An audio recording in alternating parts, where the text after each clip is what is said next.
School isn't the best place to learn, it's the best place to study. In school, what you're interested in does not matter. All that matters is whether you get good grades or not. If you don't, you fail, and then that's it. But school is the place you go to in order to learn more. And school steers away from the things that get you to do exactly just that. In other words, school ruined learning.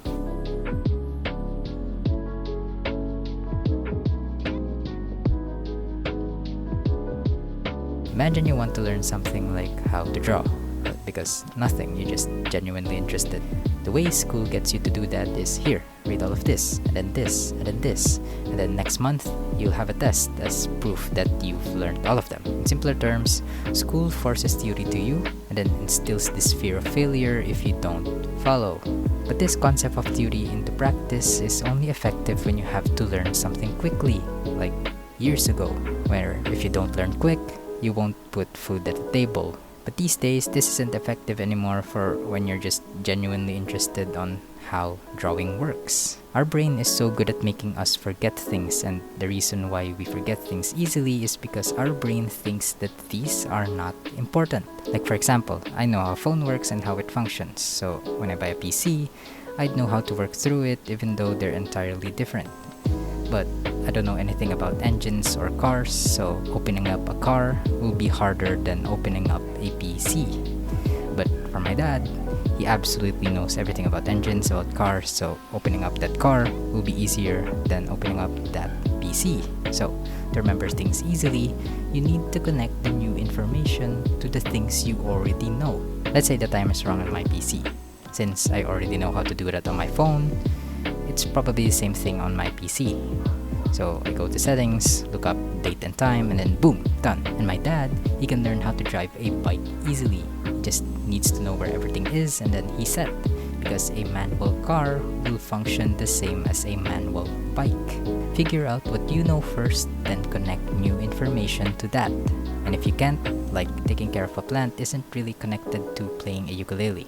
Start with one thing about it that you can easily understand, and then see how it connects to the new information that follows it afterwards. School doesn't do that.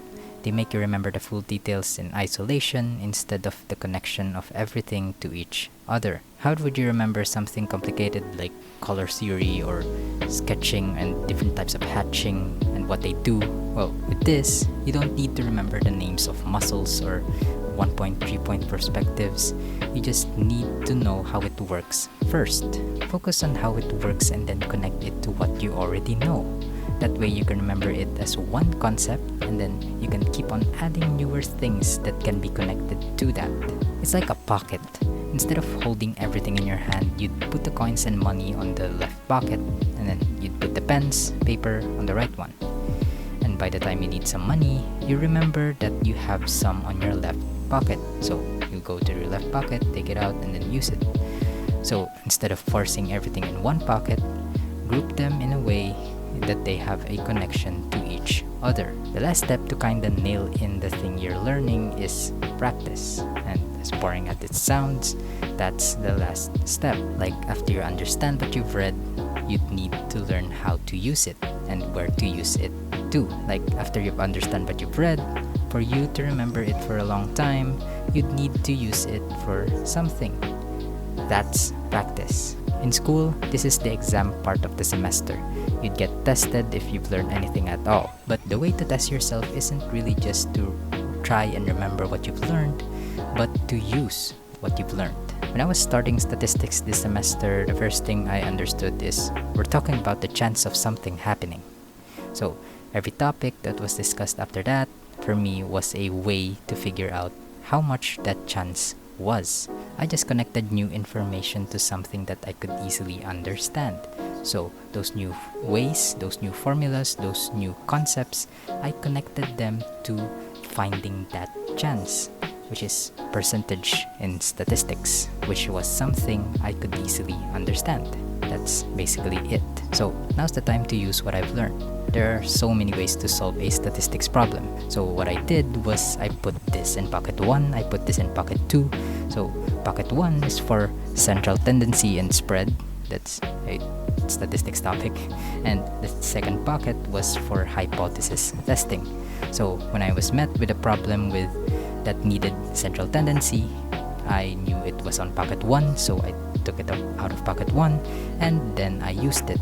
That's pretty much how learning goes. Remember, after practice, it doesn't end there. You'd have to learn from the mistakes you'll make after practice. And once you figure that out, you can go back to the cycle and now you'd know what to look out for. Here's the checklist of everything. Give it a try. Do me a favor. Live.